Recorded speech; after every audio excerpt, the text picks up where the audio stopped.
हे भगवान, कब तक, आखिर कब तक मुझे ये मिट्टी के बर्तन बनाकर आधे पेट में ही सोना पड़ेगा?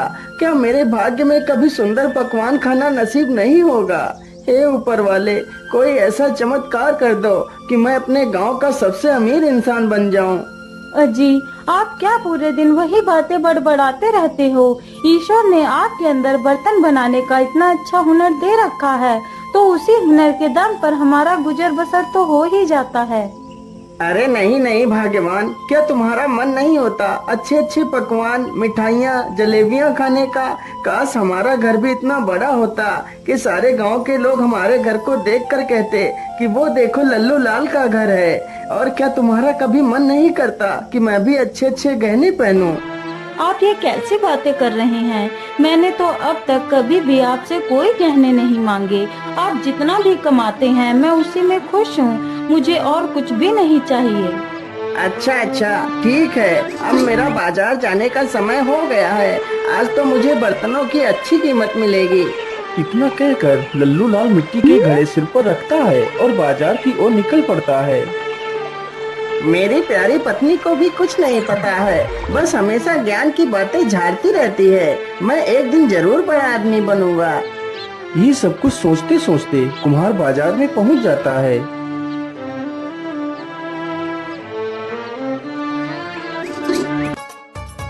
आइए आइए भैया, बर्तन ले जाइए। देखिए कितने अच्छे बर्तन हैं। अरे भैया, ये बड़ा वाला मटका कितने रुपए का दे रहे हो? भैया जी, यह मटका सिर्फ 20 रुपए का ही है। क्या 20 रुपए? अरे नहीं नहीं भैया, 20 रुपए तो बहुत ज्यादा है। 20 रुपए में तो पूरे 4 घड़े आ जाएंगे। हाँ हाँ, तो जाइए यहाँ से और 4 घड़े ही खरीद लो जाकर।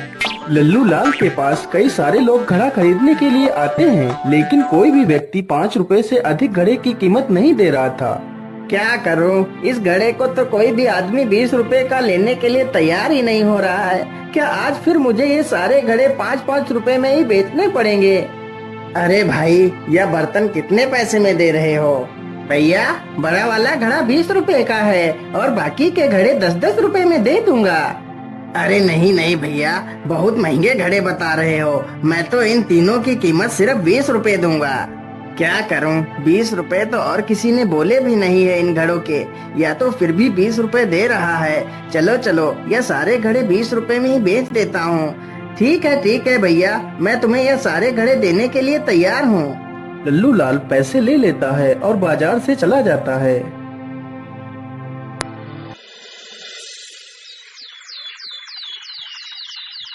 लल्लू लाल नदी के किनारे बैठकर बड़ा आदमी बनने के सपने देख रहा था। क्या करूं, कैसे बड़ा आदमी बनूं? रोज रोज मुझे बर्तन बनाना बिल्कुल भी अच्छा नहीं लगता है। अरे ये क्या, मुझे लगता है या तो कोई बोतल है। चलो चलो, इसे पानी से बाहर निकाल कर देखता हूँ। लल्लू लाल उस बोतल को पानी से बाहर निकाल लेता है। अरे इस बोतल के अंदर क्या है? मुझे लगता है इसमें कोई कागज छिपाया गया है। चलो इसे खोल कर देखता हूँ।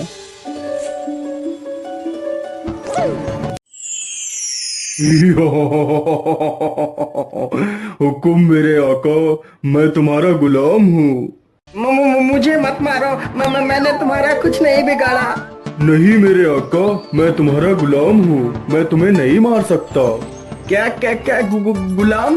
तुम मेरे गुलाम हो? हाँ मेरे आका, मैं तुम्हारा गुलाम हूँ। तुम मुझसे अपनी कोई भी 3 ख्वाहिशें पूरी करवा सकते हो। मुझे लगता है जो कहानियाँ मेरी दादी बचपन में सुनाया करती थी, वह सारी बातें सच होती हैं। इसका मतलब मैं कोई सपना नहीं देख रहा हूँ। यह जिन तो मेरे कब्जे में है। मैं जो भी चाहूँ इससे करवा सकता हूँ। अरे जिन, क्या तुम मेरी सिर्फ 3 ही ख्वाहिशें पूरी करोगे? हाँ हाँ मेरे आका, मैं सिर्फ 3 ही ख्वाहिशें पूरी कर सकता हूँ। बोलिए तुम्हारी क्या ख्वाहिशें हैं? हे जिन, मेरी पहली ख्वाहिश ये है कि मेरा घर गांव का सबसे बड़ा घर बन जाए। इतना बड़ा घर हमारे जमींदार का भी ना हो। ठीक है मेरे आका, मैं तुम्हारी पहली ख्वाहिश को पूरा कर देता हूँ। जिन तुरंत ही अपने जादू से लल्लू लाल का घर बहुत ही सुंदर बना देता है। मेरे आका, मैंने तुम्हारा घर बहुत ही आलीशान बना दिया है। मांगिए आका, तुम्हारी दूसरी ख्वाहिश क्या है? क्या मांगू क्या मांगू? अभी तो मुझे कुछ समझ ही नहीं आ रहा, मैं इस जिन से और क्या मांगू? ए मेरे जिन, मैं अपनी दूसरी ख्वाहिश अभी नहीं मांग सकता। मैं अपनी दूसरी ख्वाहिश तुम्हें सोच कर बताऊंगा।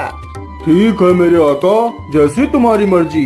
तुम बाद में सोच कर अपनी ख्वाहिश मुझे बता देना। अब तुम्हारे पास सिर्फ 2 ही ख्वाहिशें बची हैं। चलो चलो, मैं जल्दी से यहाँ से अपने घर चलता हूँ और देखता हूँ मेरा नया घर कैसा बना है। लल्लू लाल जल्दी से अपने घर जाता है तो देखता है उसका घर अब झोपड़ी से बदलकर एक आलीशान बंगला बन गया है। यह देखकर लल्लू लाल की खुशी का कोई ठिकाना ही नहीं रहता।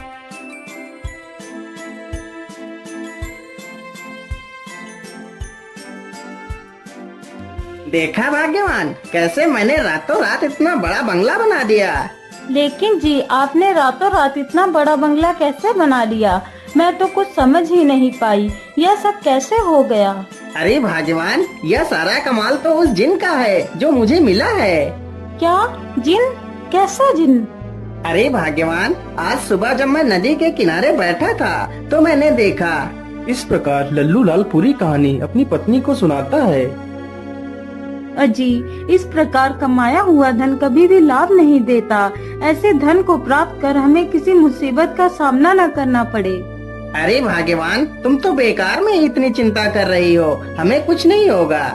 लेकिन स्वामी, हमने इतना बड़ा घर बना तो लिया है, लेकिन हमारे पास तो एक भी पैसा नहीं है। हम घर कैसे चलाएंगे? हाँ भाग्यवान, यह तो मैंने सोचा ही नहीं।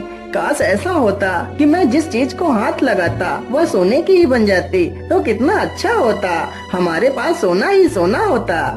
अरे हाँ, क्यों ना मैं यही ख्वाहिश जिनसे पूरी करवा लेता हूँ। इतना सोचकर वह तुरंत ही जिन के पास जाता है। बोलो मेरे आका, तुम्हारी दूसरी ख्वाहिश क्या है? मेरे गुलाम, मेरी दूसरी ख्वाहिश यही है कि मैं जिस वस्तु को हाथ लगाऊं वह तुरंत सोने की बन जाए। जो हुक्म मेरे आका, ऐसा ही होगा। जिन तुरंत ही अपने जादू से लल्लू लाल को ये वरदान दे देता है। मेरे आका, अब तुम जिस वस्तु को भी हाथ लगाओगे वह तुरंत सोने की हो जाएगी। मेरे आका, अब तुम्हारी बस एक ही ख्वाहिश बची है, तुम जल्दी से उसे भी पूरा करवा लो। नहीं नहीं मेरे गुलाम, मैं अपनी आखिरी ख्वाहिश बाद में मांगूंगा। इतना कहकर लल्लू लाल वहाँ से चल पड़ता है। अरे ये क्या, यह मछली तो पानी के बाहर आ गई है। बेचारी पानी के बिना तो कितना तड़प रही है। चलो चलो, जल्दी से इसे पानी में छोड़ देता हूँ। लल्लू लाल जैसे ही उस मछली को हाथ लगाता है वह मछली तुरंत सोने की बन जाती है। अरे राम राम राम, ये क्या हुआ? यह मछली तो सोने की बन गई। मैं तो भूल ही गया था कि मैं जिस वस्तु को भी हाथ लगाऊंगा वह सोने की हो जाएगी। लल्लू लाल यह सब देखकर बड़ा दुखी हो जाता है और मछली को नदी के बाहर ही डाल देता है और वहाँ से चला जाता है। लल्लू लाल घर पहुंचकर जैसे ही दरवाजे को खटखटाता है तो दरवाजा भी सोने का बन जाता है। अरे भाग्यवान, आज तो मैं बहुत थक गया हूँ। मुझे जल्दी से कुछ खाना दे दीजिए, मुझे बहुत जोर की भूख लगी है। ठीक है जी, आप यहीं बैठिए, मैं भी खाना लाती हूँ।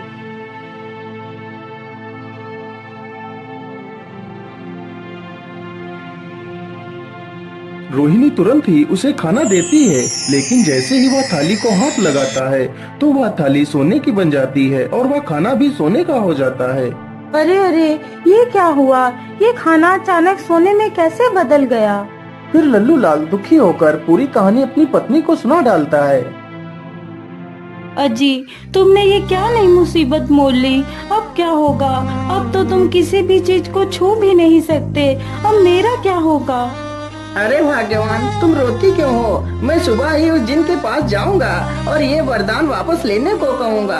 सब कुछ ठीक हो जाएगा भाग्यवान, तुम दुखी मत हो। इतना कहते कहते उसने गलती से अपनी पत्नी को भी छू लिया तो उसकी पत्नी भी सोने की मूर्ति बन जाती है। हे भगवान, ये क्या अनर्थ हो गया मुझसे? भाग्यवान, तुम्हें क्या हो गया? अब मैं क्या करूँगा? नहीं नहीं, मैं अभी जाता हूँ और इस वरदान को वापस कर दूंगा। लल्लू लाल तुरंत ही जिन के पास पहुंचता है। नहीं नहीं मेरे आका, मैं अपने द्वारा दिया गया वरदान वापस नहीं ले सकता। यदि तुम्हारी कोई दूसरी ख्वाहिश है तो वो बता सकते हो। नहीं नहीं जिन, मेरी और कोई ख्वाहिश नहीं है।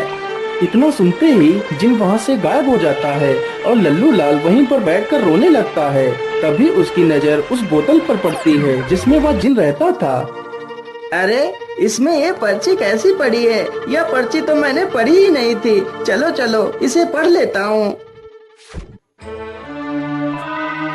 ये जिन एक दुष्ट जिन है। यह व्यक्ति की 3 ख्वाहिशें पूरी कर सकता है, लेकिन जैसे ही ये जिन आखिरी ख्वाहिश पूरी करेगा तो ख्वाहिश मांगने वाला इंसान इसी बोतल में कैद हो जाएगा और यह जिन हमेशा के लिए आजाद हो जाएगा। हे भगवान, अब मैं क्या करूंगा? यदि मैं इससे तीसरी ख्वाहिश मांगूंगा तो मैं इसी बोतल में कैद हो जाऊंगा। अरे नहीं नहीं, अब मैं क्या करूं? किससे मदद मांगूं? लल्लू लाल निराश होकर वहाँ से चला जाता है और एक पेड़ के नीचे बैठकर रोने लगता है। अब मैं अकेला क्या करूंगा भाग्यवान? काश मैंने तुम्हारी बात मानी होती और लालच ना किया होता तो आज तुम सुरक्षित होती। क्या बात है बेटा, तुम क्यों रो रहे हो? तुम्हें क्या कष्ट है? बाबा, मेरा नाम लल्लू लाल है। फिर लल्लू लाल अपनी पूरी कहानी उस साधु को सुनाता है। अब आप ही बताइए बाबा, मैं क्या करूं? क्या मेरी पत्नी कभी ठीक नहीं हो पाएगी? नहीं नहीं पुत्र, तुम्हारी पत्नी को ठीक करने का सिर्फ एक ही उपाय है। तो जल्दी से बताइए ना बाबा, मैं अपनी पत्नी को कैसे ठीक कर सकता हूँ?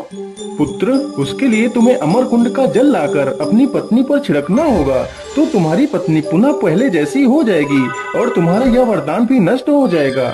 लेकिन बाबा, यह अमर कुंड कहाँ है? बेटा, यह अमर कुंड कौतूहल की पहाड़ियों में स्थित है। लेकिन बेटा, सावधानी से जाना, वहाँ पर एक मायावी राक्षस भी रहता है जो तुम्हें देखकर नुकसान भी पहुँचा सकता है। साधु की यह बात सुनकर लल्लू लाल तुरंत अपने घर की ओर निकल पड़ता है।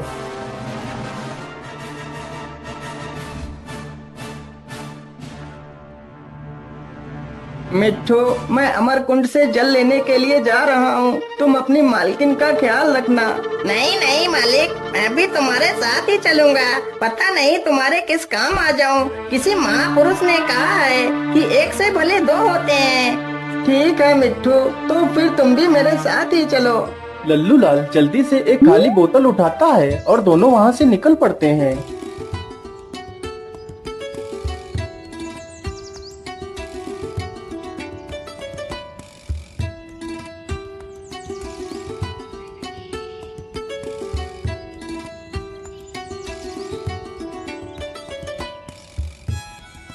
मालिक, मुझे लगता है वह अमर कुंड इस गुफा के अंदर ही होगा। हाँ हाँ मिट्टू, तुम ठीक कहते हो। चलो जल्दी से इस गुफा के अंदर चलते हैं।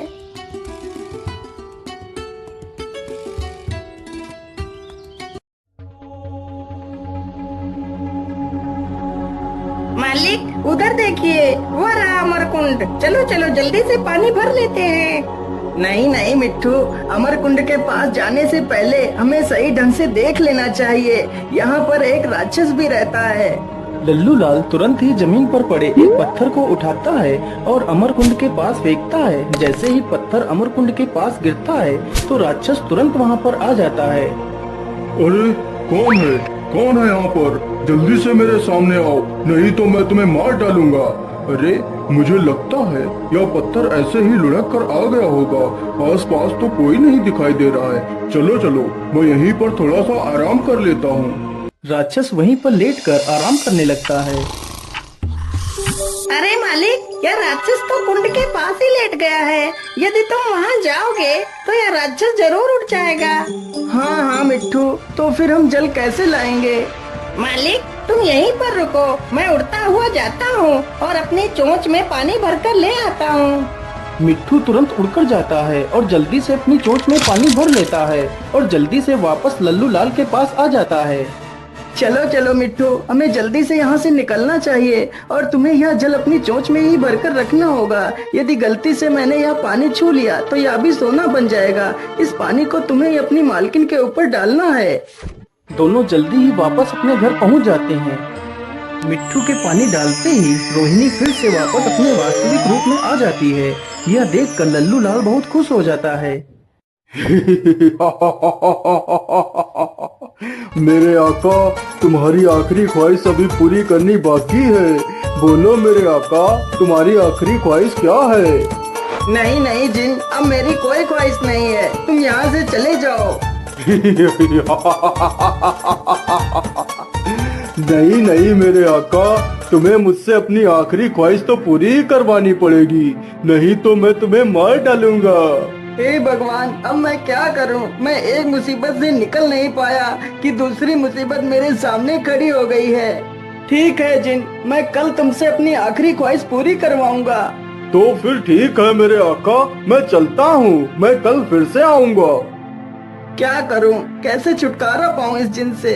क्या करूं? क्या करूं? हाँ, ये सही रहेगा। अरे भाग्यवान, मैं जंगल जा रहा हूँ, मैं अभी जल्दी ही वापस आ जाऊंगा। मेरे हिसाब से यही बांस ठीक रहेगा। चलो इसे ही जल्दी से काट लेता हूँ। लल्लू लाल जल्दी से उस बांस को काटता है और बांस को लेकर अपने घर पहुंच जाता है और अपने घर के बाहर ही एक गड्ढा खोदकर बांस को उसी में गाड़ देता है।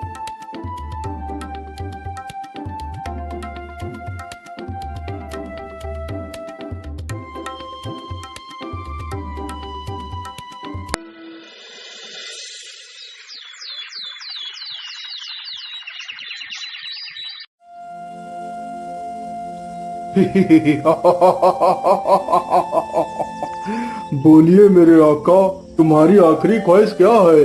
अरे ओ मेरे गुलाम, मेरी आखिरी ख्वाहिश यही है कि जो यह बांस जमीन में गड़ा हुआ है, इस बांस पर तुम्हें 20 साल तक चढ़ना है और फिर नीचे उतरना है, फिर चढ़ना है और फिर नीचे उतरना है। यह कार्य तुम्हें लगातार 20 साल तक करना है।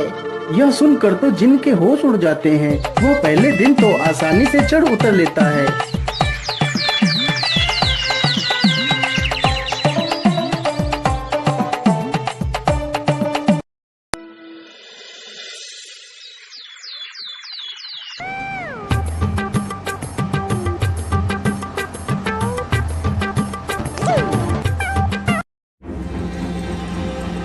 अरे बाप रे बाप, मेरी तो चढ़ते उतरते कमर ही टूट गई। अब और नहीं चढ़ा जाएगा मुझसे। अगर अब और चढ़ा तो मेरी जान ही निकल जाएगी। इससे अच्छा तो मैं बोतल में ही था, कम से कम आराम से सोता तो था, लेकिन बाहर आकर तो मेरी हालत ही खराब हो गई है। चलो चलो, मैं जल्दी से यहाँ से भाग कर वापस उसी बोतल में चला जाता हूँ। जिन तुरंत ही वहाँ से भाग खड़ा होता है। यह देखकर लल्लू लाल और उसकी पत्नी दोनों खुश हो जाते हैं।